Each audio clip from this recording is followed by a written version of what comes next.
Vous êtes-vous déjà demandé pourquoi nous nous épuisons souvent le plus dans les relations lorsque nous faisons le plus d'efforts? Imaginez un instant que vous tenez du sable dans votre main. Plus vous serrez fort pour le retenir, plus vite il s'écoule entre vos doigts. C'est le paradoxe de la connexion humaine que nous avons tous ressenti, ce sentiment lancinant que si nous voulons vraiment quelqu'un, nous devons nous faire un peu plus petits pour entrer dans son monde. Nous nous adaptons, nous nous taisons, nous sourions alors que nous avons envie de pleurer, et à la fin de la journée, nous nous sentons vides tandis que l'autre personne prend ses distances. Pourtant, il existe une autre façon d'exister, une façon qui ne repose pas sur la mendicité de l'attention, mais sur une attraction presque magnétique qui naît lorsque nous cessons de chercher à l'extérieur ce que nous ne pouvons trouver qu'à l'intérieur. C'est un état que le célèbre psychiatre Carl Jung a décrit comme le chemin vers la plénitude. Et lorsqu'une femme atteint cet état, lorsqu'elle actionne cet interrupteur intérieur, la dynamique change radicalement. L'homme, qui se montrait peut-être distant ou peu engagé, ressent soudain une attraction à laquelle il peut difficilement résister, non pas parce qu'elle joue un jeu, mais parce qu'elle a cessé d'en jouer un. Ce phénomène est profondément enraciné dans la psychologie de Carl Jung, mais nous n'avons pas besoin d'utiliser des termes académiques compliqués pour le comprendre, car c'est quelque chose que vous avez probablement toujours su intuitivement, mais que vous avez peut-être oublié. Jung disait souvent que dans la première moitié de notre vie, nous sommes occupés à construire un ego, un masque social pour nous intégrer au monde. Mais la vraie magie, la véritable attraction, naît lorsque nous avons le courage de regarder derrière ce masque. Pensez au moment de votre vie où vous étiez totalement absorbé par une passion, peut-être en peignant, en jardinant ou simplement en lisant un livre que vous adoriez. Dans ces moments-là, vous n'aviez besoin de personne pour vous dire que vous aviez de la valeur. Vous l'étiez, tout simplement. C'est le cœur de ce que nous voulons explorer aujourd'hui. Comment passer du besoin à la plénitude? La clé réside dans un concept souvent mal compris, le travail de l'ombre pour la confiance en soi. Lorsque nous entendons le mot « ombre », nous pensons souvent à quelque chose de mauvais ou de sombre, mais dans la psychologie de Jung, l'ombre est simplement le sac dans lequel nous avons jeté toutes les parties de nous-mêmes que nous avons cachées pour être aimées. Peut-être qu'enfant, on vous a dit que vous étiez trop bruyante, alors vous avez banni votre voix vive dans l'ombre. Ou peut-être vous a-t-on dit que la colère n'était pas féminine, alors vous avez caché votre capacité à poser des limites. Lorsque nous cachons ces parties, nous devenons des moitiés, nous devenons incomplets, et inconsciemment, nous cherchons alors à l'extérieur quelqu'un pour nous compléter. Nous nous accrochons à un partenaire dans l'espoir qu'il nous donnera le sentiment de plénitude qui nous manque. Mais voici le secret. Si vous commencez à ouvrir ce sac et à reprendre ces parties cachées, si vous acceptez votre propre colère comme une force pour poser des limites, si vous reconnaissez votre volume comme de la passion, alors vous dégagez une énergie incroyablement puissante. Vous n'avez plus besoin de l'autre pour être entière. Et c'est précisément au moment où vous n'avez plus besoin de lui qu'il est le plus fortement attiré par vous. C'est comme si vous lâchiez la corde énergétique sur laquelle vous tiriez. La résistance disparaît et l'autre personne trébuche presque inévitablement vers vous. Avant de plonger plus profondément dans les étapes pratiques, je vous invite à faire une pause et à être honnête avec vous-même. Pensez à votre dernière relation ou à votre relation actuelle. Y a-t-il eu un moment où vous avez supprimé une partie de votre personnalité juste pour maintenir la paix ou pour paraître facile à vivre? Quelle partie de vous était-ce? Était-ce votre opinion, votre côté loufoque ou peut-être votre besoin de calme? N'hésitez pas à m'écrire dans les commentaires quelle partie de vous a dû attendre dans l'ombre. Il est incroyablement libérateur de l'exprimer et de voir que nous menons tous des combats similaires. Votre histoire pourrait être exactement ce que quelqu'un d'autre a besoin de lire aujourd'hui pour se sentir moins seul. Ce voyage de retour vers soi, que Jung appelait l'individuation, exige une sorte de courage que les anciens philosophes stoïciens appréciaient également beaucoup. Sénèque a dit un jour « Celui qui est courageux est libre ». Dans notre contexte, cela signifie Celui qui a le courage de faire face à ses propres insuffisances et blessures cachées est libéré de la dépendance à la validation externe. Imaginez que vous êtes comme un phare. Un phare ne court pas sur la plage pour chercher des navires à sauver. Il ne court pas dans l'eau pour essayer de retenir les bateaux. Non, il reste simplement là. Il est profondément ancré dans le rocher. Il diffuse sa lumière, qu'il y ait une tempête ou que la mer soit calme, que des navires passent ou non. Sa valeur n'est pas définie par le nombre de navires qui le voient. Il est précieux parce qu'il est lumière. Lorsqu'une femme commence à incarner cette énergie de phare, quelque chose de fascinant se produit dans la dynamique avec un homme. Au lieu de lui courir après en demandant « Suis-je assez bien? M'aimes-tu? » Elle se tient fermement dans sa propre estime de soi saine. Elle devient une énigme, quelque chose de stable dans un monde chaotique. Pour le principe masculin, qui recherche souvent le défi et la profondeur, cette autosuffisance est irrésistible. Il sent qu'il ne peut pas la contrôler, que son bonheur ne dépend pas uniquement de son humeur à lui. Et cela éveille un instinct profond, non pas de fuir, mais de se rapprocher pour se réchauffer à cette lumière. Mais à quoi cela ressemble-t-il dans la pratique? Cela commence par la façon dont nous gérons notre propre temps et notre attention. Souvent, nous sommes si disponibles que nous devenons une évidence. Nous répondons immédiatement à chaque message. Nous annulons nos projets dès qu'il appelle. Nous signalons « Ma vie est moins importante que ton attention ».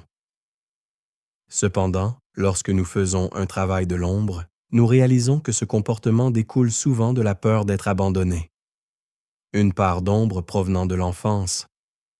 En regardant cette peur et en disant « Je te vois, mais tu ne me contrôles plus », nous pouvons agir différemment. Nous restons à notre cours de yoga, même s'il veut nous voir spontanément. Nous prenons le temps de répondre à un message, non pas par jeu, mais parce que nous sommes vraiment absorbés par notre propre vie. Carl Jung a dit « Je ne suis pas ce qui m'est arrivé, je suis ce que je choisis de devenir. » Ce choix, nous le faisons chaque jour à nouveau. Il est important de comprendre que cela n'a rien à voir avec la froideur ou l'arrogance. Une femme qui est dans sa puissance est chaleureuse et aimante, mais elle a des portes à son jardin. Elle ne laisse pas n'importe qui y jeter des ordures. Si quelqu'un est irrespectueux, elle se retire, non pour punir, mais pour protéger sa propre paix intérieure. C'est le moment où l'autre sent « Oh, elle est précieuse, je dois faire des efforts. » Si vous remarquez que ces mots touchent quelque chose en vous, si vous sentez qu'il est temps de changer votre propre perception, alors je vous invite à vous abonner à cette chaîne. Nous construisons ici une communauté de personnes prêtes à regarder plus profondément et à changer leur vie de l'intérieur vers l'extérieur. Un clic sur « S'abonner » est un petit signal à vous-même que vous prenez ce voyage au sérieux. Parlons encore une fois de cette force intérieure souvent associée aux stoïciens. Marc Aurèle, l'empereur et philosophe romain, écrivait souvent dans ses Pensées pour moi-même sur la construction d'une citadelle intérieure. C'est un endroit dans votre esprit qui est intouchable par la critique, le rejet ou le comportement des autres. Lorsque nous rendons notre stabilité émotionnelle entièrement dépendante de la façon dont quelqu'un d'autre nous traite, nous lui remettons la clé de notre citadelle. Nous devenons esclaves de ses humeurs. S'il est gentil, je vais bien. S'il est distant, je m'effondre. Ce n'est pas une vie, c'est une montagne russe où quelqu'un d'autre est au volant. La reconquête du contrôle commence par l'acceptation que nous ne pouvons pas changer les autres, seulement notre réaction à leur égard. Lorsque nous cessons de résister à la réalité, par exemple au fait qu'il est distant en ce moment, et que nous ramenons notre énergie vers nous, le miracle se produit.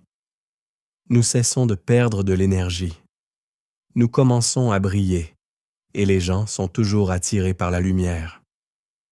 Voici une autre pensée à méditer, et j'aimerais vraiment connaître votre opinion à ce sujet. Croyez-vous qu'il est possible d'aimer quelqu'un sans avoir besoin de lui? Nous confondons souvent l'attachement avec l'amour. L'attachement dit « J'ai besoin de toi pour survivre ». L'amour dit Je peux vivre sans toi, mais je te choisis. Où vous situez-vous sur cette échelle? Avez-vous déjà vu une relation changer lorsque vous avez cessé d'avoir besoin de l'autre? Partagez vos expériences ci-dessous dans les commentaires, car nous pensons souvent être les seuls à lutter avec cet équilibre, mais en vérité, c'est une expérience humaine universelle. La transformation dont nous parlons est aussi une expérience physique. Lorsque nous nous inquiétons constamment de ce que pense l'autre, notre système nerveux est en alerte permanente. Nous sommes en mode combat ou fuite. Notre respiration est superficielle, nos muscles sont tendus. Le travail de l'ombre et la découverte du vrai soi nous ramènent à l'état parasympathique, l'état de repos et de digestion. Lorsque vous êtes détendu, votre voix change, vos mouvements deviennent plus fluides, vos yeux rayonnent de plus de calme. C'est ce que Jung entendait par l'intégration de l'anima et de l'animus, l'équilibre intérieur des énergies masculines et féminines. Lorsqu'une femme intègre son côté masculin, l'animus intérieur, elle gagne en clarté, en concentration et en capacité de délimitation. Elle n'a plus besoin de chercher ces choses à l'extérieur, elle devient souveraine, et paradoxalement, c'est justement cette force intérieure qui lui permet de vivre sa féminité avec encore plus de douceur et d'ouverture, car elle sait qu'elle peut se protéger. Elle n'a pas besoin de porter une armure, car elle a une épée qu'elle ne tire cependant qu'en cas d'urgence. Pensez à la métaphore d'un miroir. Selon Jung, les relations sont des miroirs. Si vous vous tenez devant le miroir et criez « Souris-moi », le reflet ne fera que vous regarder avec colère. Vous ne pouvez pas forcer le miroir à changer en le manipulant. Vous devez d'abord sourire. Lorsque vous commencez à vous donner à vous-même l'amour, l'attention et la validation que vous désirez ardemment, le miroir de la réalité doit suivre. Si vous vous respectez vous-même, il devient inconfortable pour les autres de vous traiter avec manque de respect. Ils changeront leur comportement ou disparaîtront de votre vie pour faire place à quelqu'un qui correspond à votre nouvelle fréquence. Et souvent, c'est précisément le partenaire qui s'était éloigné auparavant qui sent soudain. Il s'est passé quelque chose ici. Elle n'est plus dans le besoin. C'est une reine. Et l'on sert une reine avec plaisir, non par contrainte, mais par honneur. C'est là que l'addiction entre en jeu, celle mentionnée dans le titre. Ce n'est pas une addiction toxique, mais une profonde aspiration de l'âme à la vérité. Nous vivons dans un monde plein de façades, de filtres et de fausses nouvelles. Lorsque quelqu'un rencontre une personne authentique, qui connaît ses ombres et qui se tient quand même, ou justement à cause de cela, fièrement debout, cela agit comme de l'eau dans le désert. On ne peut pas s'en lasser. L'homme sent qu'il peut être lui-même en votre présence, parce que vous vous êtes accepté vous-même. Votre acceptation de votre propre obscurité crée un espace dans lequel lui aussi peut déposer son armure. C'est l'intimité ultime. Mais ce chemin demande de la patience. Nous sommes tellement habitués à vouloir des solutions rapides. Dis-moi les 3 phrases pour qu'il tombe amoureux. Mais ce sont des techniques de manipulation, et la manipulation ne dure jamais longtemps, car elle est basée sur la peur. Ce dont nous discutons ici, c'est la formation du caractère. C'est un processus consistant à retirer couche par couche les attentes de la société, des parents et du passé. Il peut être douloureux d'admettre que l'on a passé des années à essayer de plaire à quelqu'un qui n'en valait peut-être pas la peine. Mais cette douleur est la douleur de la croissance, pas de la souffrance. C'est comme les courbatures après un bon entraînement. Cela vous montre que vous devenez plus forte. Demandez-vous à ce stade, et si vous n'aviez plus peur d'être seul, et si vous appréciez tellement votre propre compagnie que la présence d'un autre ne serait que la cerise sur le gâteau, mais pas le gâteau lui-même, comment cela changerait-il votre façon de communiquer? Attendriez-vous toujours une réponse pendant 3 heures en fixant votre téléphone? Ou poseriez-vous le téléphone pour vivre votre vie? Écrivez-moi dans les commentaires. Je suis le gâteau si vous êtes prête à adopter cette attitude. C'est une petite affirmation avec un grand effet. Et si vous trouvez ce contenu utile, et souhaitez en savoir plus sur la façon de maîtriser votre monde intérieur, n'oubliez pas de vous abonner à la chaîne. Cela nous aide à diffuser ces messages plus largement. Si vous suivez ce chemin du travail, de l'ombre et de l'acceptation de soi, vous constaterez que non seulement vos relations amoureuses changent, mais aussi vos amitiés et vos dynamiques professionnelles. Les gens qui avaient l'habitude de dépasser vos limites seront irrités. Ils diront peut-être « Tu as changé » et vous pourrez sourire et dire « Oui, merci », car vous avez cessé de vous trahir vous-même. Carl Jung a dit « Le privilège de la vie est de devenir qui l'on est vraiment. » Il n'y a pas de plus grande attraction que celle d'une personne qui est en harmonie avec son âme. Pour finir, examinons encore une fois l'image de l'énergie. Tout est énergie. Si vous êtes dans le manque, vous émettez un signal qui dit « Ne me prends rien, j'ai déjà si peu » ou « S'il te plaît, donne-moi quelque chose, je suis vide ». Cela repousse les gens à un niveau inconscient.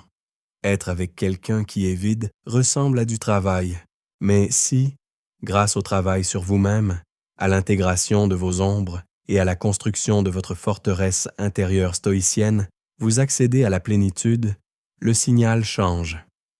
Votre signal dit alors « Je déborde.